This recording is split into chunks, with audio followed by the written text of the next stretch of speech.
Echo Generation is one of those games that I enjoyed but was still disappointed by. If you've seen movies such as E.T., TV shows such as Stranger Things, or hell, even played games such as Earthbound, you will undoubtedly be familiar with its story. A gang of kids from the suburbs embarks on an adventure to achieve some fantastical goal. In this case, it's bringing their thought-to-be-dead father back to Earth from outer space. It's especially similar to J.J. Abrams' Super 8, as the kids who star in it set out to make a movie for a film festival. There are some key differences, though, that make this game inferior to its aforementioned counterparts. The first major flaw is in its sense of adventure, or rather, its lack of one. It may be a petty complaint to say I wish the game were more linear, however, I do think it could only benefit from that.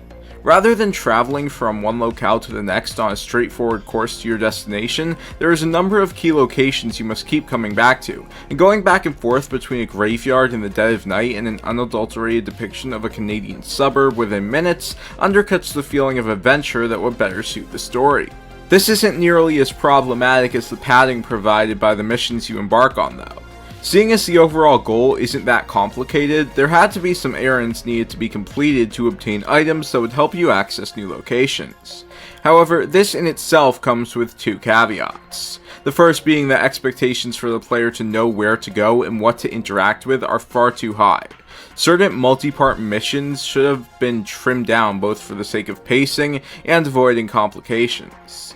The other problem is in how these objectives come at the cost of effective storytelling and writing. This is most obvious with the character Mr. Magnus, who has numerous different items to give you, but each one can only be acquired through giving him a specific item, and that leads to some awkward dialogue. This sort of issue occurs in numerous scenarios, and especially considering how it can be difficult to figure out where to go, your overarching goal of finding the dad tends to get forgotten about. That's not to say its episodic stories are that much better either, although they absolutely could have been.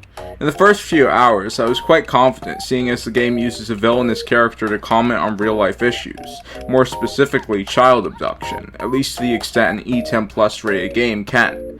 However, from there on out, the self-contained stories are overly fantastical, and serve very little symbolic meaning. It's disappointing how the game shoots for wackiness rather than some semblance of poignancy to build up to what should have been a poignant ending. And yet one thing remains consistent: the main characters. No matter how high concept the story gets, for better or worse, they maintain a goofy teenage charm and a relationship that never feels stilted. The same cannot be said about the rest of the cast. I mentioned Super 8 earlier and how it portrays a group of teens working on a movie. The first half is fantastic, but overall it suffers from the prioritization of fantasy over emotion, and for that reason, many of the teenagers, aside from the starring three, alongside the movie they wanted to make, get tossed to the side by the end. Echo Generation is plagued by the exact same issue, and the final moments, which pretend like certain side characters matter all along, feel completely undeserved. Compare this to the first season of Stranger Things, which features a very similar story setup, but is 10 times more effective at balancing its sci-fi and character arcs. Although its story is more vital to the overall quality, the simplistic yet effective gameplay helps to remedy the somewhat inconsistent narrative. In exploring the world, you will find plenty of enemies who must be defeated to progress. This can mean that they will drop an important item upon being killed, or they just provide XP that allows you to take on tougher baddies. Although enemy designs are incredibly fascinating, genuine diversity is only present on the surface level. That isn't to say the actual combat isn't fun though.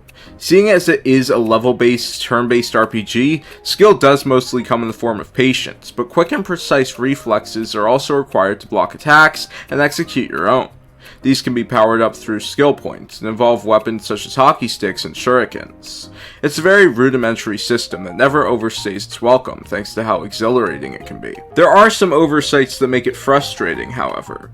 For one, checkpoint placement is strange. Whenever you die, you spawn right before the next enemy encounter, with half your health.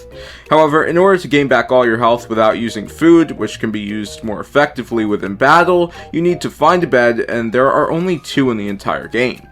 This is just a waste of time, especially considering how you can exit to the main menu and resume before the battle you died in, with full health. The real redeeming factors of Echo Generation are practically intangible.